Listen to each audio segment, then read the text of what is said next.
Hello, and thanks for coming along to And We Have an Office Dog, the digital agency podcast where we talk to agency owner-directors and learn more about what makes them tick. From the things that make them similar to the things they'd rather have known sooner, where they've had success and where they've learned some hard lessons. All will be revealed with your host, Chris Simmons, the agency coach, and he'll be talking to a different awesome agency person in each episode, asking them 4 questions and seeing where the conversation takes us over the next 25 minutes. Okay, so let us begin. Over to you, Chris. Thanks, voiceover guy. And on the podcast today, we've got Dan. Hi, Dan. Hey there, how you doing? Not too bad, thanks. Dan, you're the co-founder of Common Ground?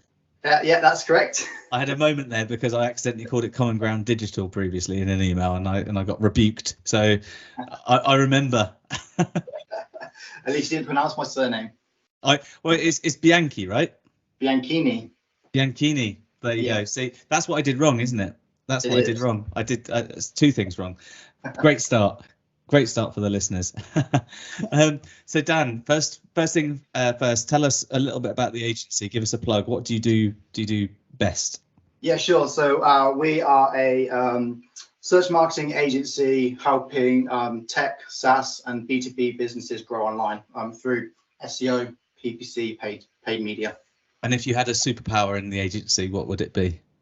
Oh, that's a tough one. That's a great question out of the bat. Make clients love us all the time. Go. Definitely need superpowers for that one in the agency land. I think we can all agree with that one. So how long have you been going for?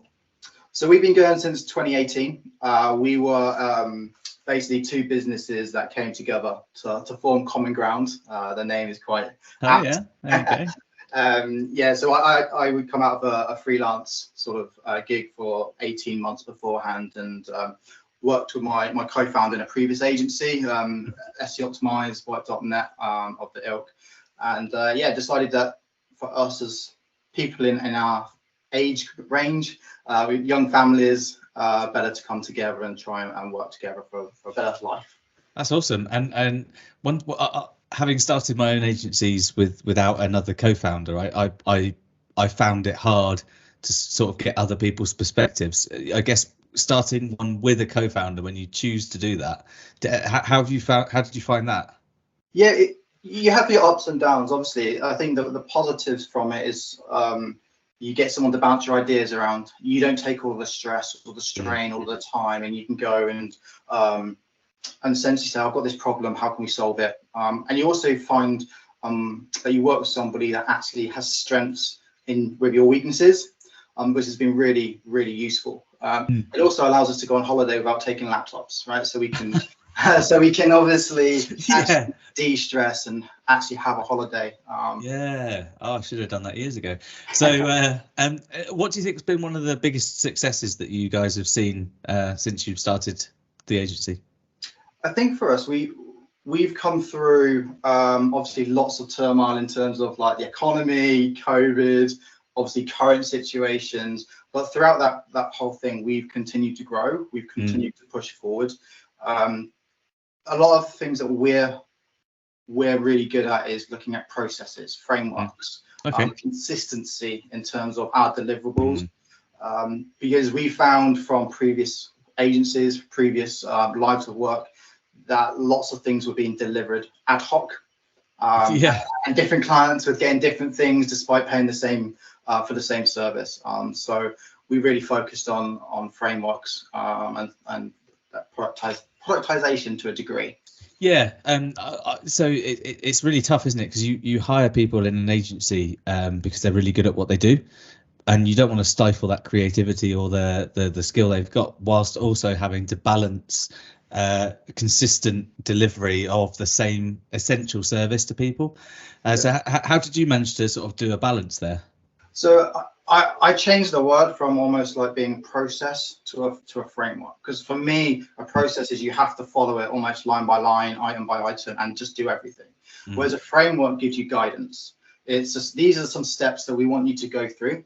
if you need to go off down certain angles because the data is telling you to do that, or the research is telling you to do that, you have free reign, as long as you then come back towards the framework afterwards, and you can and you continue forward, providing the client with the service, the highest possible output that we can give them. Yeah.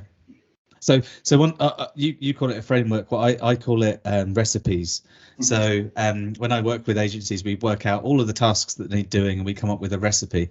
I call it that because, similar to you can kind of go off track, but you can always come back. So if you're making a cake, it doesn't matter what cake you're making, it still has the same key aspects. You add this, you add that, you mix it up, you heat it up, but what you add in and what you subtract from it, it still becomes a cake. Whether it tastes good at the end or not, it's still a cake, and you get to be a bit creative.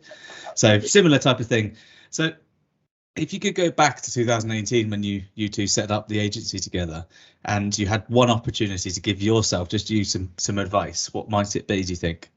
To be honest, I think it's starting there with those frameworks. We didn't bring that in until 2 or 3 years later, because I right. we were getting going and we were moving forward, and it was the success of bringing that in that really brought all of our team together, and it really brought the agency to life, and it took us up the next level.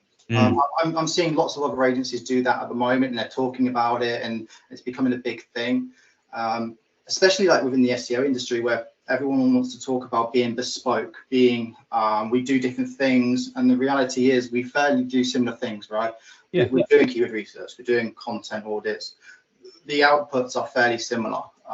So getting that right from the off would allow us to scale even quicker than we did without that. Yeah, no, so if you'd have gone back in time, then say you'd given yourself that bit of advice, do you think you'd have listened to it, given all of the other things that were going on when you first started out? Probably not, because probably I needed to go through that pain to do that. And I've read a lot. So like reading books from the industry, but also from a bit further afield, getting advice from other agency owners as well that's been there and done it. I mean, I don't proclaim to have all the answers, so I'd like to speak to other agency owners. I know you had Kev on recently. Kev, yes. So we talk a lot, and I'm always picking his brains and stuff like that. He's local to me, so yeah, just getting that insight is really useful. Yeah, so that's part of the reason. So from my perspective, not to plug too much in my own podcast, but I run agency mastermind sessions where it is a case of agency owner, founder, director, leaders all meeting up in the same sort of space where it's safe to talk about stuff, that because real wisdom is knowing you don't know anything. Yeah. And you can practice as much as you like, you can do as much as you like, you can be great at certain things, but there's always going to be someone else's learnings and lessons that you could benefit from, and I think that's quite important. And if you've got someone close to you with that, then that's great, especially physically close. But if not, then group sessions, those sorts of things are fantastic. If you're starting out, you know the sorts of pressures when you're starting an agency. It's mostly cash flow related, especially when there's two of you as well, because you've got separate lives, separate lifestyles. You might have similar personal goals, but cash flow is really important at that point. And you want to get the work in first and then fix it later. So it's a bit of a balancing act. Yeah, I completely agree. As you say, cash flow is something that will always be something we look at. When we started, we did something slightly different. I think it's become a bit more mainstream now, but I read the book Profit First by Mike Malkovich. So when we came together, I was talking to Matt, and I said, if we come together, we need to work on this system, because we need to make the profit, and obviously we need to take that out and we can look at our costs, but that money can then be reinvested to allow us to grow and grow and grow, as well as support our own personal lives, as you sort of talked about. Yeah. So that was one of the key thing at the start, was let's run on this, and that's done us really well throughout the 4 or 5 years. And I think having running on that model as well, if you're relatively religious about it, then it throws up some nice surprises later. You pay your tax bill and you've got a few extra pounds in another pot, and then that's for bonuses for people and things like that. And if you run it that way, it's both safe and you can grow and you get a nice little surprise at the end. Absolutely, yeah. So I mean, as we was going through obviously COVID and stuff like that, and like revenues were falling across the industry everywhere. Yeah. Yeah, exactly. we kind of felt safe and secure because we could see from using the profit first that we built up everything that we needed to over a period of time to sustain us for quite some time. So it's been a lifesaver, but also something that's allowed us to really progress as an agency and push forward to where we are today, and also allows us then to invest in the future. Yeah, no, exactly. I think you're spot on. It's a healthy way of running an agency, because it's a people business. So you've got it's an algorithm of a business, really. You put good people in with the good processes. As long as you can add customers in, then you make some money. But what do you do after you've made the money? Some agencies haven't got a clue. Some agency owners know exactly what they're doing with the money, and they take it all out, and then they realise they're screwed. But I think having that kind of profit first mindset is actually really quite a big focus that most agency owners, if you're not already doing, should really look to. Yeah, I completely agree, and it allows you to do other things, to like bring in different revenue streams if you wanted to, because obviously being in a service business, you are reliant on clients, and things can change at a drop of a hat. I mean, regardless how great your work is, economics, business is going out, I mean, whatever it could be, it impacts you without you actually having any control. So you can invest into different parts of that, different agency stuff. So do you think there's something that you kind of learned recently, or something that you've kind of learned through, I don't know, big screw up or a big win, that's something that, aside from processes and the profit first, that's kind of now become like an indelible part of the business? Yeah, so communication with clients. So one thing that we've learned fairly recently was, I'll be honest, we lost a client, and we lost that client predominantly because they had a new member start the team and replaced a previous member, and we dropped the ball on communicating, like being overly like supportive and talking through what's happened, what our plans were, where we were going, and then the relationship was a bit more of an uphill battle, which then led to them going, I used to work with an agency X, Y, and Z, and then that sort of conversation gets brought in. So with that, we sort of brought in a bit more around account management. We changed the structure of the team slightly to be a bit more account focused, whereas before we was very much specialty. So you speak to, if you're doing SEO, you speak to an SEO because they're going to be the best person. We didn't really want the Chinese whispers as such. Yeah, it's a balance, isn't it? It is, yeah. So we've now brought in some account management to support that and to really improve the communication. But I think we've only been able to do that now that we're in a much better position from an income perspective. Because they're not a billable source as such. So in some cases, it's one of the hardest parts of running an agency. Personally, I found it really tough spending a lot of money on a non-billable person. However, if you get the right non-billable people, they save you money in the long term, either by client churn, or if it's in HR, then it's by staff churn. If it's in finance, then it's obviously by saving money on the P&L, depending on what it is that they're saving. Non-fee earners are often the ones that are overlooked because they don't earn a fee. But you're quite right, and communication is massively important if you're wanting to grow an agency. You just need to know how much is too much or how little is too little. And I think one thing that lots of agency folk, not just agency owners and agency leaders, forget is that people come to you for a service that they couldn't necessarily do themselves, whether that be because of the scale that you can gather with an agency, or because of the skill that you have that they don't internally. And oftentimes you're trying to explain something to someone and you think it's really, really clear, and you've made it really clear to the client, and you might, as the SEO, not the account manager, be getting a little bit frustrated with, like, I've given you the answer to this like 8 times, and the client's thinking, why is he being so rude to me? All I want to know is, what does this mean? And it's really hard to not cause friction that way, and having a bit of an account manager layer in there does help. It can cause that Chinese whispers, as you call it, but it can help kind of filter the conversation.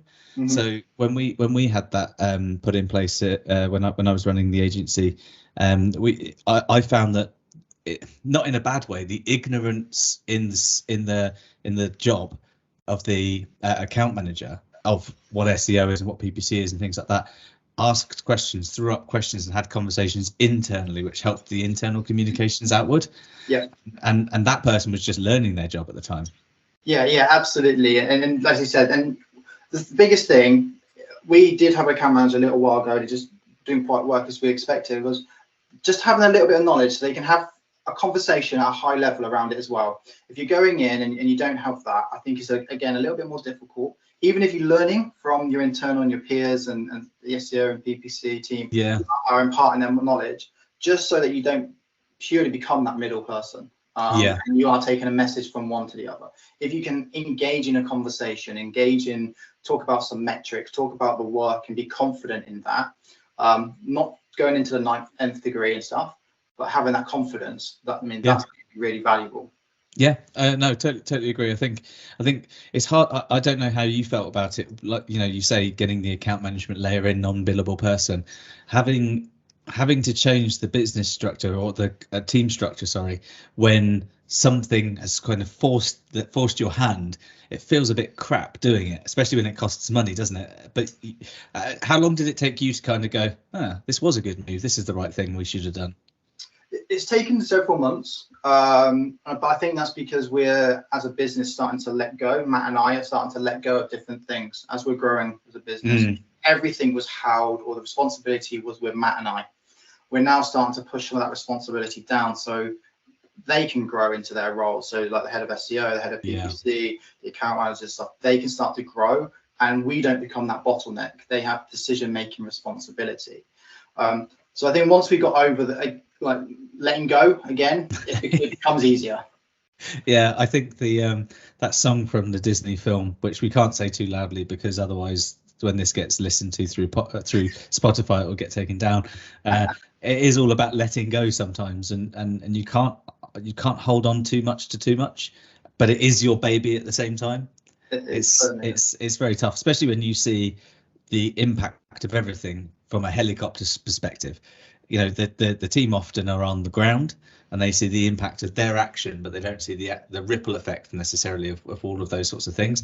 Yeah. And I find that spending time with the team, sort of teaching how to do critical thinking properly and how to sort of manage importance and urgency, quite often helps with that kind of, does this have a knock-on impact style thing, which then makes you feel like you can walk away and you can trust that they've got the cognitive skills to be able to tackle that sort of thing. Yeah, absolutely. I mean, you put them in that position because they've got skills, they've got the responsibility that you want from them to do the job. And for me, it's always been about, you're never going to clone yourself. And sometimes you actually don't want to clone yourself because then your weaknesses are going to just be transported down. So if you can train somebody up to about 75 to 80%, and then they can take themselves the whole way and bring in new skill sets, I think that's the way to go forward. Yeah, I think you're right. And also the world isn't quite ready for two Dans. No one's ready for two Dans. The world's not quite ready for one Chris, I'm afraid. I'm sorry to everyone else who listens to this. It sees me everywhere. So if there's an agency owner, director, leader that's just starting out or just about to start out or sitting in their agency or in-house right now thinking, I'm ready to go, I want to start an agency, but I've been waiting for Dan's podcast to listen to his one piece of advice, what would you advise them to do beyond not doing it?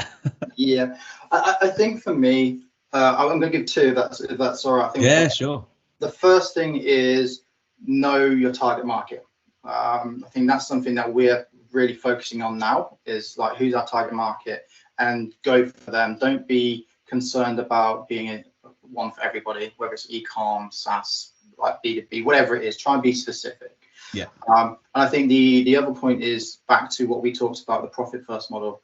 Read the book, get invested in that, because that will be great for you to reinvest and build your business going down the line.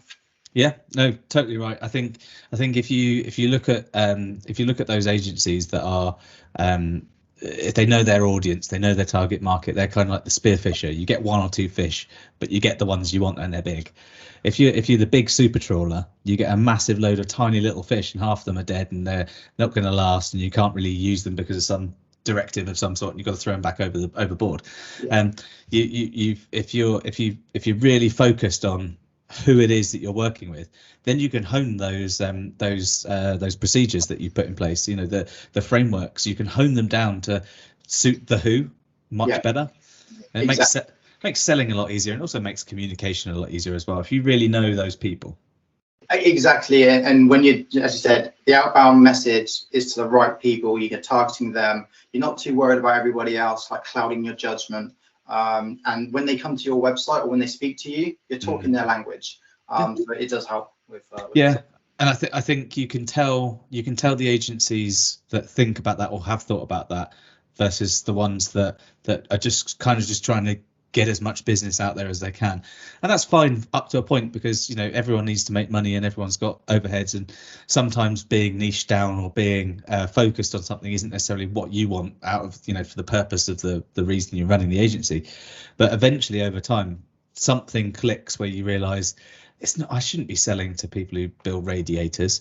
I should be selling to these sorts of people, whoever they might be, because you just realize it clicks with you and it clicks with them, and there's something that resonates better, and you can build on that. Selling to someone that you just don't understand is really hard. Yeah, absolutely. and it's hard to sell that, but I mean, you should just turn it away. But it's hard to say no sometimes, right? So it's learning to say no. But as you go through that process, it becomes more difficult. It becomes more laborsome. Whereas when you're talking to your exact market, it's a fairly smooth process. You're talking the same language. You know what they want. They know what you've given them, and it becomes I don't want to say simpler, but less challenging conversation to have. Yeah, I mean, the objections you get from a sale that you know how to speak their language are a lot less than the ones you'd get from selling to any old person. And then just think about the different iterations of pitch deck you need for the different types of businesses, and the time spent on that, and the opportunity cost lost through other marketing you can't do. Yeah, I mean, imagine you're doing a pitch, 2 pitches or 3 pitches a week, and one's to e-com, one's to SaaS, one to B2B. And then the following week you're doing similar. It's like, I've got to do all of this. You've got to switch mindset, switch language. It's time consuming and it's mentally challenging. It's a killer. So I mean, that's great advice to end the podcast on. I think know your niche, find a niche. Don't be, and not necessarily a niche, but find your audience at least and know who they are, and be quite sort of relentless around it. Yeah. Thank you very much for coming on, Dan. It's been brilliant to talk to you. Oh, you're very welcome. Thanks very much for having me. And in our next podcast, we'll have a different agency owner leader and listen about their story along the way. Thanks very much for listening.